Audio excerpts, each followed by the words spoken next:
Question number 3 देखिए, show that the given fraction are not equivalent. Question number 2 में क्या बोला था, इक्विवेलेंट है। क्वेश्चन नंबर 3 में क्या बोला, नॉट इक्विवेलेंट। ये आपको शो करना है। तो इसका फर्स्ट पार्ट हम करेंगे। 4/7 क्या क्वेश्चन में बोला, does not equal to, does not equal 16/21।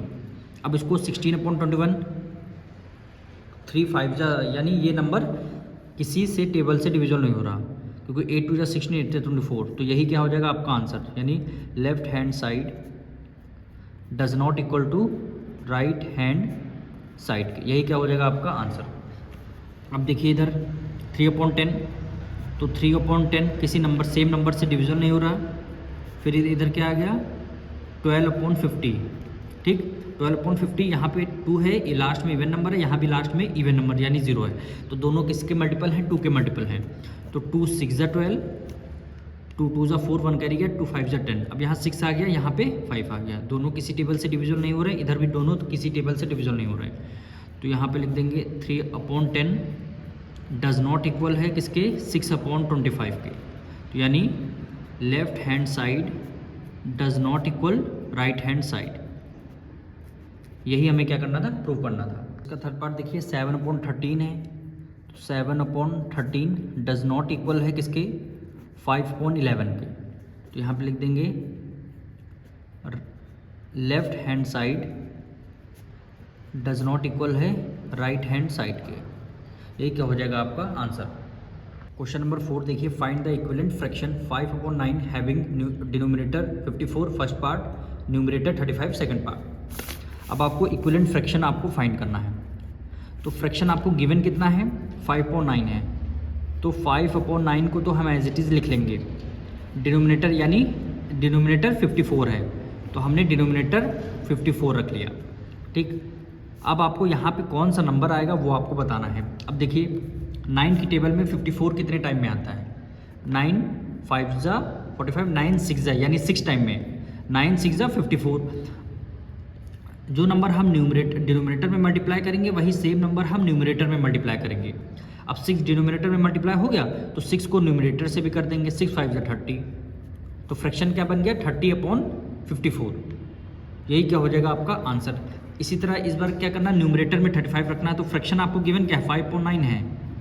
5/9 को तो सेम रखेंगे, फिर मल्टीप्लाई करना है। अब न्यूमरेटर क्या गिवन है, न्यूमरेटर 35 है ना, तो इसको हमने 35 कर लिया। अब 5 की टेबल में देखना है 35 कितने टाइम्स में आता है, 5 7 35। 5 के टेबल में देखना 35 कितने टाइम्स में आता है, 5 7 यानी 7 टाइम्स में। तो 5 7 35। जो नंबर हम न्यूमरेटर से करेंगे वही हम डिनोमिनेटर से करेंगे, यानी दोनों न्यूमरेटर डिनोमिनेटर के नंबर क्या होने चाहिए, सेम होना चाहिए। अब नीचे 7 है, ऊपर 7 है, नीचे 7 9 7 63। तो 35/63 क्या हो जाएगा आपका आंसर हो जाएगा। अब इसी तरह फिफ्थ पार्ट में करना है, find the equivalent fraction of 6/11 having numerator 48 denominator 66। Same वही करना है। फ्रैक्शन क्या गिवन है, 6/11, 6/11 रख लिया, ठीक। न्यूमरेटर में क्या वैल्यू आनी चाहिए, 48, तो न्यूमरेटर में वैल्यू 48 आनी चाहिए। अब देखिए 6 की टेबल में देखना 48 कितने टाइम्स में आ रहा है, 6 की टेबल में 6 8 48 होता है।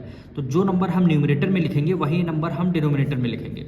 अब 11 8 88, यही आपका आंसर हो जाएगा। सेम इसी तरह इसमें भी करेंगे।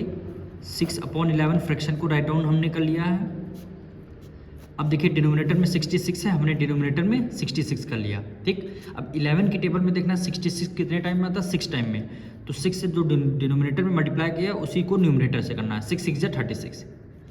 तो 36/66 क्या हो जाएगा आपका आंसर हो जाएगा।